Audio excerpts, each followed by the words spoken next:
ሰላም ውድ የቻናሌ ቤተሰቦች፣ ባለፈው ቪዲዮአችን ላይ በዓለም ላይ ምንም አይነት ወንጀል፣ ሌባ፣ የፖሊስ ጣቢያ ወይም የባልና የሚስት ፍቺ ስለሌለባት አስደናቂዋ ትሪስታን ዳ ኮንሃ ደሴት አይተን ነበር። በቪዲዮ መጨረሻ ላይ ደግሞ ይህች ደሴት በውስጡ የያዘችውንና ዓለምን ያስደነቀውን አንድ ትልቅ ሚስጥር ይዤላችሁ እንደምመለስ ቃል ገብቼላችሁ ነበር። ዛሬ አዲሱን ታሪካችንን ከመጀመራችን በፊት ያንን ሚስጥር አብረን እንፍታው። ይህች ደሴት በውቅያኖስ መሃል ላይ የምትገኝ ፍጹም ሰላማዊ ቦታ ብትሆንም በውስጧ ግን አንድ እጅግ አስፈሪና ግዙፍ ሚስጥር ደብቃ ይዛለች። እሱም ደሴቲቷ ራሷ ንግስት ማርያም በሚባል እጅግ ግዙፍና ንቁ በሆነ የእሳተ ገሞራ ተራራ አናት ላይ የተመሰረተች መሆኗ ነው። ለመሆኑ ተራራው ለምን ንግስት ማርያም ተባለ? ደሴቲቷ የእንግሊዝ ግዛት በመሆኗ በወቅቱ የነበሩት የእንግሊዝ ታላቋን ንግስት ማርያምን ለማክበርና ለማስታወስ ሲባል የተሰጠ ስም ነበር። ታዲያ ይህ ማለት እያንዳንዱ ነዋሪ በየቀኑ የሚኖረው በማንኛውም ሰከንድ ሊፈነዳ በሚችል የእሳተ ገሞራ አናት ላይ ነው ማለት ነው። በፈረንጆቹ 1961 ላይ ይህ ተራራ በድንገት ፈንድቶ ከፍተኛ ጭስና እሳት ማውጣት ሲጀምር ነዋሪዎቹ በሙሉ ህይወታቸውን ለማዳን ወደ እንግሊዝ ሀገር ተሰደው ነበር።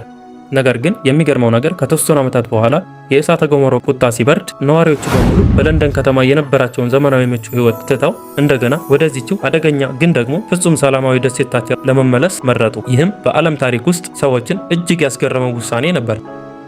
ቃሌን ጠብቄ ከሆነ ሀሳባችሁን በኮሜንት ላይ አስቀምጡልኝ።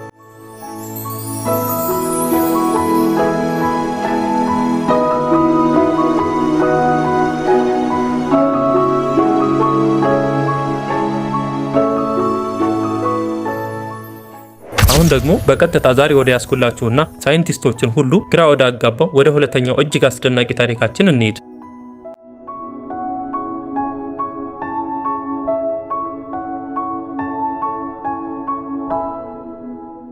የታሪኩ መጀመሪያ በ1690ዎቹ ማብቂያ ነው። በአውሮፓ የነገስታት ጭካኔ፣ የባርነት ህይወትና በድህነት የተመረሩ ከምድር የሸፈቱ የሰማይና የባህር ላይ ነፍሶች። እነዚህ አስደናቂ ፍጡሮች ዓለምን የሚቀይር ከእኛ አእምሮ በላይ የሆነ አንድ እጅግ በጣም ድፍረት የተሞላበት ውሳኔ ወሰኑ። በማይታመን መልኩ ሁሉንም ነገር እርግፍ አድርገው ተሰወሩ። ነገር ግን ከዓመታት በኋላ የዚች ምድር ምርኮኛ ሆነዋል ብላ ዓለም ከደመደመች በኋላ በድንገት እንደ ዱብዳ ብቅ አሉ። ከዓለም አይነት ተለይታ በዓለም ካርታ ላይ የማትታወቅ አንድ ምስጢራዊ ደሴት ላይ አንዲት ሀገር በቀለች። ስሟ ሊበርታሊያ ይባላል። እጅ በአፍ የሚያስበላው ነገር ደግሞ እዚህ ቦታ ላይ ህግ የለም፣ ባሪያም የለም፣ ጌታም የለም። በእነሱ ህግ እዚህ ቦታ ላይ ሁሉም ሰው እኩል ነው። ሌላው ውዥንብር ደግሞ ይህ አስደናቂ ታሪክ ለምን ከታሪክ መጽሐፍት ጠፋ? ይህች ሀገር በእርግጥ ነበረች ወይስ በዓለም ላይ የተፈጠረ ትልቁ የፖለቲከኞች ሴራና ተረት ተረት? ዛሬ እስከ ቪዲዮ መጨረሻ ድረስ ወደ ኋላ ተጉዘን የሚስጥሩን በር አንድ ባንድ ጎልጉለን አበጥረን እናወጣለን። ታሪኩን የሚያስቃኘን ጄምስ ሚሶን የተባለ የተማረ እና የፈረንሳይ የባህር ኃይል መኮንን የነበረ ሰው ነው። ሚሶን የአውሮፓውያንን የንጉሳዊ አገዛዝ፣ የሀገሪቱን ፖለቲካ ስርዓትና ጭቆና አጥብቆ ይጠላ ነበር። እናም በአንድ የባህር ውጊያ ላይ ካፒቴኑ ሲሞት ያንን አጋጣሚ በመጠቀም ሚሶን የመርከቧን ቁጥጥር በእጁ ውስጥ አስገባ። ያም ሆኖ ግን ወደ ፈረንሳይ አልተመለሰም። በምትኩ መርከበኞቹን ሰብስቦ እንዲህ በሚል መሪ ቃል እኛ ከዛሬ ጀምሮ ለማንም አንገዛ፣ በማንም አንሰቀቅም፣ ማንም እንደፈለገ ሊያደርገን መብቱ የለውም፣ እኛ ነፃ ህዝቦች ነን ብሎ ነፃነታቸውን አወጀ።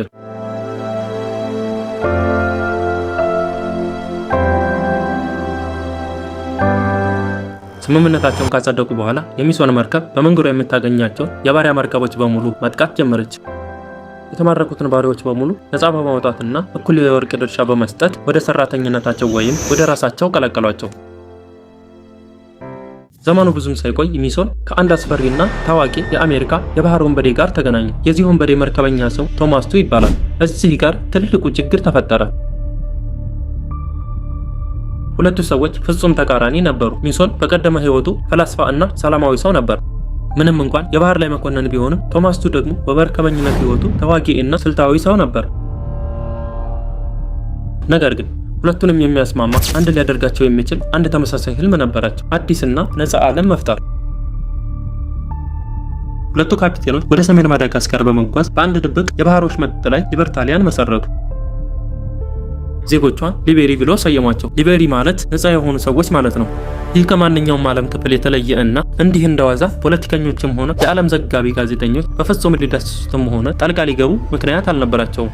ለምን ካላችሁ በደንብ ተከታተሉ፣ ህጎቹን እንዳስሳለን። ብሔርተኝነት ወይም ዘረኝነት የሚባል ማነቆ የለም። ፈረንሳዊ፣ እንግሊዛዊ፣ አፍሪካዊ ወይም በእኛ ጠባብ አእምሮ እንደምናስበው አማራ፣ ኦሮሞ፣ ትግሬ ወይም ደቡብ የሚባል እንከን የለባቸውም። ሁሉም አንድ ናቸው። የግል ንብረት የለም። በጉዟቸው ላይ ሁሉም የዘረፉትን ወርቅና ምግብ ለሁሉም እኩል ይከፋፈላሉ። እናም ማንኛውም ውሳኔ ከመወሰኑ በፊት በህዝብ ድምፅ ይመረጣል። አስቡት፣ ይህ የሆነው በአሜሪካ ወይም በፈረንሳይ አብዮተ ዲሞክራሲ ሳይታሰብ ከ300 ዓመታት በፊት በባህር ወንበዴዎች ነው።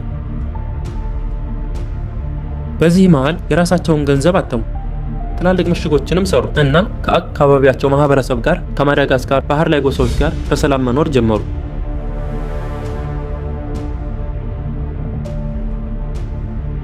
ሊበርታሊያ ከታወቀች በኋላ በአጭር ጊዜ ውስጥ በዓለም ላይ እጅግ ሀብታምና የተፈራች የሚስጥር ከተማ ሆነች። ነገር ግን ይህ ገነት ለዘላለም አልቀጠለም። እያንዳንዱ ታላቅ ታሪክ መጀመሪያ እንዳለው ሁሉ መጨረሻም አለው። የሊበርታሊያ ውድቀት የጀመረው ከአውሮፓ ነገስታት ሳይሆን ከራሳቸው ወይም ከውስጥ ነበር። የታሪክ መጽሐፍት አገላብጠን እንዳገኘ ነው ወይም በታሪክ መጽሐፍት እንደተቀመጠው ከአካባቢው የማዳጋስካር ጎሳዎች ጋር የተፈጠረ አለመግባባት ወደ ከባድ ጦርነት ተቀየረ። በአንዲት ያልታሰበች ድንገተኛ ሌሊት ጥቃት የአገሬው ተወላጆች ምሽጉን ሰብረው በመግባት ከተማዋን በተቀጣጣይ መሳሪያ ወደሟት። ካፒቴኑ ቶማስቱ አንደኛው የዚህ ጦርነት ሰለባ ሆነ። እሱም እንደሌሎቹ በዚህ ጦርነት ተገደለ። ሊበርታሊያ በአንድ ሌሊት አመድ ሆነች። ወዳጁ ካፒቴን ሚሶን ደግሞ ለጥቂት በመርከቦች አምልጦ ቢወጣም በመንገዱ ላይ መርከቡ በከባድ ማዕበል ተመታችና ከነታሪኩ የባህር እራት ሆነ።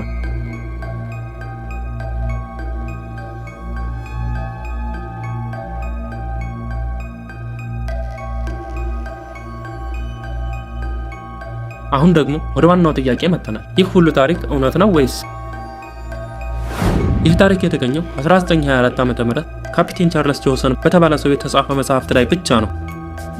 ነገር ግን እኛም እንደተመለከትነው በታሪክ መዛግብት ላይ ቻርለስ ጆሰን የሚባል ካፒቴን የለም። በሰው ዓይን ያልታየውንና በሰው አእምሮ ሊታሰብ የማይችል ታሪክን ጎልጉሎ የሚያወጡ የዘመናችን ታሪክ ተመራማሪዎች ይህ መጽሐፍት የተጻፈው በታዋቂው ደራሲ በዳንኤል ዴፎ ነው ሲሉ ይደመጣሉ። ይህንን የባህር ወንበዴዎች ታሪክ የፈጠረው የአውሮፓ መንግስታት ለመተቸት ነበር ሲሉ ይደመጣሉ።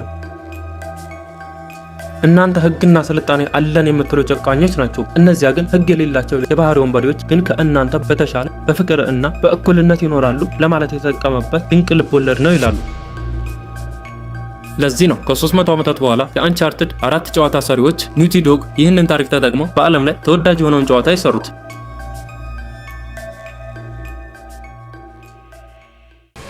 የሰው ልጅ ሁልጊዜም ከጭቆና ነፃ የሆነች እኩልነት የሰፈነባትን ምድር ያልማል። ነገር ግን እንደዚህ ይችላሉ ሀገራት ትርፉ የራስ ምታት ብቻ ነው። ሊበርታሊያ የዚህ ህልም ትልቁ ምልክት ናት። እንግዲህ የዛሬው አስደናቂ ጉዟችን ይህንን ይመስል ነበር። እናንተስ ምን ታስባላችሁ? ሊበርታሊያ በእርግጥ ነበረች ወይስ ተረት ተረት? ሀሳባችሁን በኮሜንት ላይ አስቀምጡልኝ። ይህ ቪዲዮ ከተመቻችሁ ላይክ ማድረጋችሁንና ለጓደኞቻችሁ ሼር ማድረጋችሁን እንዳትረሱ። ቪዲዮውን ከወደዳችሁትና እንደዚህ አይነት ቪዲዮ እንዲደርሳችሁ ከፈለጋችሁ ቻናሉን ሰብስክራይብ በማድረግ የደወል ምልክቷን ተጫኑ።